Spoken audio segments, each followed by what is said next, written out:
All right, let's dive into something really fascinating today. We're going to explore this incredible model of the mind that suggests the entire drama of our lives, our friendships, our arguments, our search for purpose. It's all just a reflection of the electrical currents flowing inside our own heads. So let me just start with this one big question. What if that friction you feel with a coworker or that easy harmony you have with a best friend, what if that isn't just like what's happening in your brain? What if it's the exact same process, just playing out on a totally different scale? That's the wild idea we're digging into. And this slide really lays out the core analogy perfectly. See, on one side, you've got the brain's internal world, the flow of energy and these little packets of memory we're going to call motifs. And on the other side, you've got our social world, our day-to-day interactions and all the individual people in our lives. The argument here is that these two columns aren't just kind of similar. They are basically parallel universes running on the same operating system. To really get our heads around this, we're going to follow this really powerful metaphor. Think of it like this.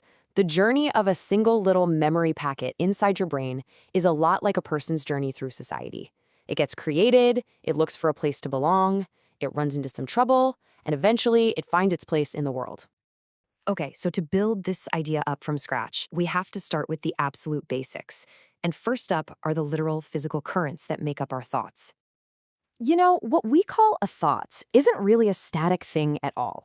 According to this model, a thought is actually a dynamic current of energy, a neural strain flow that's physically moving across the surface of your brain. It's like a river of electricity, and the shape and the path of that river is the thought itself. Pretty cool, right? And here's where it gets even cooler. The actual shape of that electrical river seems to determine our state of mind. When the flow is stable and direct, we get focused consciousness, like when you're zeroed in on a task. When the flow is more jumpy and zigzagging, that's our subconscious, where ideas connect in weird and creative ways. And when it's just a completely chaotic mess with no real flow, well, that's unconsciousness. So if the electrical flow is the action, who are the actors in this play? They're called motifs. A motif is just a little dormant packet of memory. It could be an idea, the memory of a face, or a skill you have.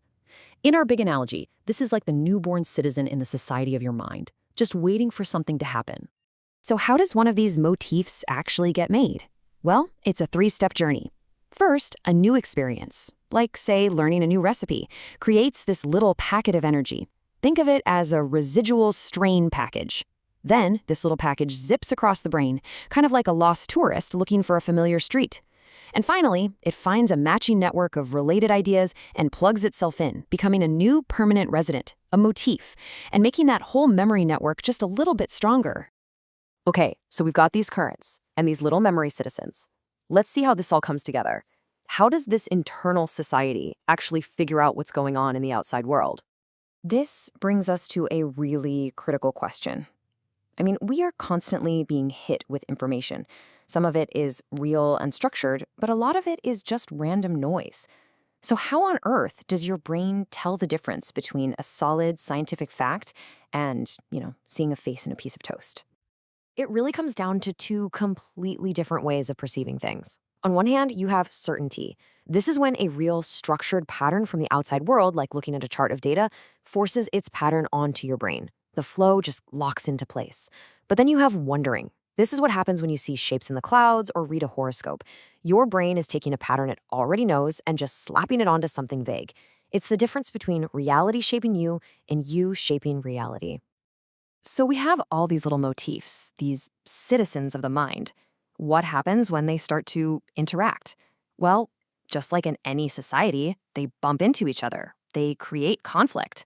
And as we're about to see, that's not necessarily a bad thing. In fact, it's essential. And this is the absolute core of the idea. Conflict is what creates definition.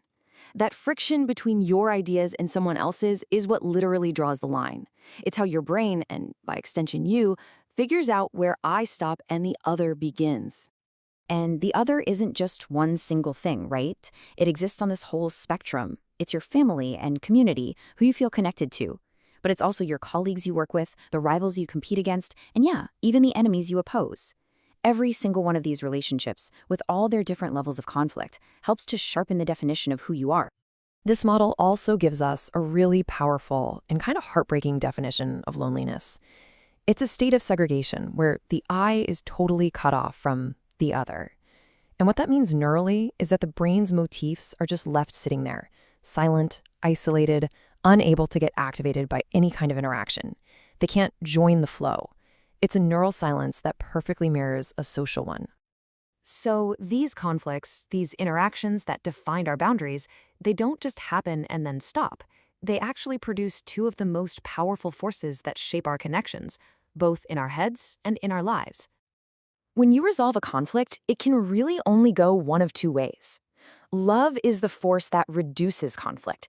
It's what pulls different motifs, different ideas, different people together, grouping them into a harmonious flow. It's the force of integration. Hate, on the other hand, is the force that increases conflict. It's what pushes motifs away, separating them, creating struggle. They're like the two great magnetic forces of our inner and outer worlds. But wait, what's underneath love and hate? What's powering them? Well, it boils down to two even more basic feelings. Pleasure is simply the raw physical signal of reduced strain. It's that feeling of a memory packet finding its perfect home, of a conflict finally being resolved. And suffering is the exact opposite. It's the raw signal of increased strain, of being rejected, of not fitting in. Love and hate are just the big social labels we put on these fundamental neural signals. Wow, okay, so we've gone from a tiny little neural current all the way up to the grand forces of love and hate. So now, let's tie this whole thing together and try to answer one of the biggest questions of all. Where does meaning actually come from? And here it is. This is the punchline of this entire way of thinking. The meaning that you look for in your life, in your relationships, in your work, in your community, it emerges from the exact same process that creates meaning from all the electrical activity inside your brain. The external search is a perfect mirror of the internal one. Let's just trace that whole chain of events one more time. It all starts with pure physics. Neural strains create a flow of energy. That flow becomes our perception of the world. That perception then goes on to shape our social bonds with others. And finally, the dynamic, ever-shifting balance of those bonds, that constant dance of conflict and resolution, is what we experience as a meaningful life.